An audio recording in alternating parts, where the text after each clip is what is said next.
अस्सलाम वालेकुम, this is Rao Ehsan. अभी आपके सामने जो मैं इन्फॉर्मेशन शेयर करने जा रहा हूँ ये बड़ी सेंसिटिव इन्फॉर्मेशन है क्योंकि इसका डायरेक्टली ताल्लुक पाकिस्तान की सिक्योरिटी के साथ है।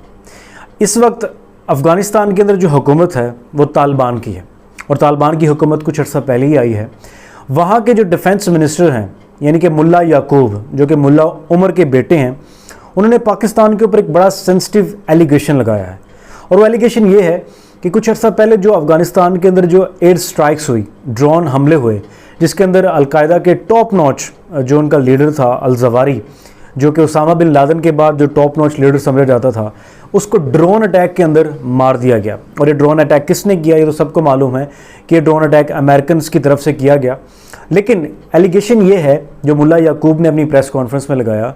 वो ये है कि जो एयर स्पेस इसके अंदर इस्तेमाल हुई है वो पाकिस्तान की एयर स्पेस है। और ये कोई इतना आम एलिगेशन नहीं है, बड़ा सेंसिटिव और इंटरनेशनल एलिगेशन है जिसको दुनिया के बड़े बड़े अखबारात और बड़े बड़े टेलीविज़न जो उनसे चैनल्स हैं, जिसमें अल जज़ीरा है, CNN है, रॉयटर्स है, इंडिया के कुछ न्यूज़पेपर्स हैं, उन सब ने बाकायदा हेडलाइंस के तौर के ऊपर इसको अपने अखबारों के अंदर छापा है कि जो अफ़गानिस्तान के जो लीडर हैं यानी कि जो डिफेंस मिनिस्टर हैं, उनका एलिगेशन पाकिस्तान के ऊपर है कि जो एयर स्ट्राइक्स हो रही हैं उसके अंदर जो एयर स्पेस इस्तेमाल की जा रही है वो पाकिस्तान की जा रही है। और इस प्रेस कॉन्फ्रेंस के अंदर मुल्ला याकूब ने यह भी कहा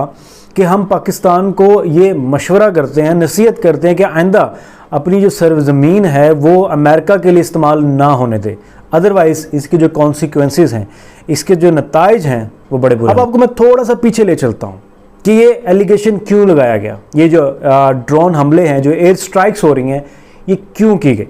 अगर आपको याद हो, कुछ अरसा 7 या 8 महीने पहले एक अमेरिकन एंकर ने इमरान खान से सवाल पूछा था इंटरव्यू के दरमियान कि क्या आप फ़ौजी अड्डे जो उनसे हैं वो अमेरिकन को प्रोवाइड करेंगे, जिस पर इमरान खान ने क्लियरली कहा था एब्सोल्युटली नॉट। जिसके बाद ये जो लफ्ज़ थे दो एब्सोल्युटली नॉट के पूरी दुनिया के अंदर पॉपुलर हुए। और इसके बाद अमेरिकन को ये पता चल गया, क्योंकि अमेरिकन को पता था, पेंटागन को ये पता था कि अलकायदा का जो लीडर है अल-ज़वारी वो इस टाइम अफ़गानिस्तान के अंदर मौजूद है। और जब अफ़गानिस्तान के जो फ़ौजी थे वहाँ से एवैक्यूएट करके गए, उन्होंने अफ़गानिस्तान के अंदर जितने भी रडार सिस्टम थे, जितने भी बेस सिस्टम को मुकम्मल तौर के ऊपर तबाह कर दिया था, क्योंकि उनको पता था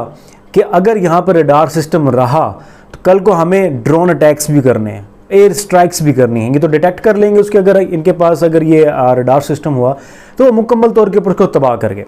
लेकिन जब इमरान खान की हुकूमत थी तो उनको ये पेशकश की गई कि आप हमें एयर स्पेस प्रोवाइड करें, हमें ड्रोन अटैक्स करने हैं। लेकिन इमरान खान ने कहा कि मैं अपना पाकिस्तान या अपनी सरजमीन इस काम के लिए इस्तेमाल नहीं होने दूंगा। उन्होंने कहा जी ठीक है जी, आप नहीं इस्तेमाल होने देते हैं, फिर आपको यहाँ से आपकी हुकूमत गिरा दी जाती है। और फिर वही हुआ जो हमने 6 महीने पहले देखा कि जो रजीम चेंज का जो पूरा चक्कर किया गया वो सिर्फ इसलिए था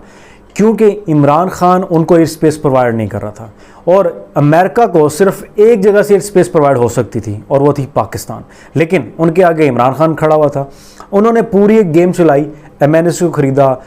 शहबाज शरीफ जरदारी को एक्टिवेट किया कि हमें अब एयर स्पेस चाहिए और वो इसी तरह आ सकती है अगर आप लोग पाकिस्तान के ऊपर काबिज हो जाएं। और हमने यही देखा पिछले 6 महीने के दौरान जो पाकिस्तान के अंदर के साथ जो हुआ है, और जैसे ही वो ड्रोन अटैक हुआ अल-ज़वारी के ऊपर, पाकिस्तान का डॉलर एकदम नीचे आता है। डॉलर जो उनसे उसकी अमाउंट कम हो जाती है। वो एक रिवॉर्ड था, एक रिवॉर्ड दिया गया उन गुलामों को जो गुलाम कहते थे कि that beggars can't be choosers. तो उन्होंने साबित किया, उन्होंने इनको इम्प्लीमेंट किया और उनसे फिर वो काम करवा रहे हैं जो शायद इमरान खान से वो करवा नहीं सकते थे। तो मेरे ख्याल से जो जिस शख्स के अंदर अक्ल है, जो थोड़ा बहुत पॉलिटिक्स को समझता है, इंटरनेशनल रिलेशंस को, इंटरनेशनल अफेयर्स को समझता है, उसको इस अटैक से, इस रजीम चेंज से और इस एलिगेशन से समझ आ गई होगी कि जो ये रजीम चेंज की गई, ये पूरा का पूरा जो एक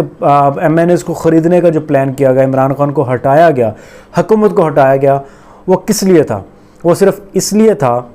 कि उनको मालूम था, वो सिर्फ इसलिए था कि उनको मालूम था कि जब तक अगर इमरान खान है हमें एयर स्पेस प्रोवाइड नहीं हो सकती, हमें इसको उड़ाना होगा, यहाँ से हमें निकालना होगा इमरान खान को। और उन्होंने वो करके दिखाया, क्योंकि जो पैसा उन्होंने खर्च किया वो अमेरिकन फ़ौजियों की सिर्फ 3 दिन की उनका जो बजट है वो सिर्फ 3 दिन का बजट है वो जो उन्होंने लगाया, और पाकिस्तान को बिल्कुल एक अंधेरे गड़े के अंदर सिस्टम ला के खड़ा कर दिया गया। पाकिस्तान के रिजर्व्स बिल्कुल डाउन चले गए हैं, सिर्फ अपने मुफाद के लिए अमेरिकन ने चाल चली। और हमारे लोग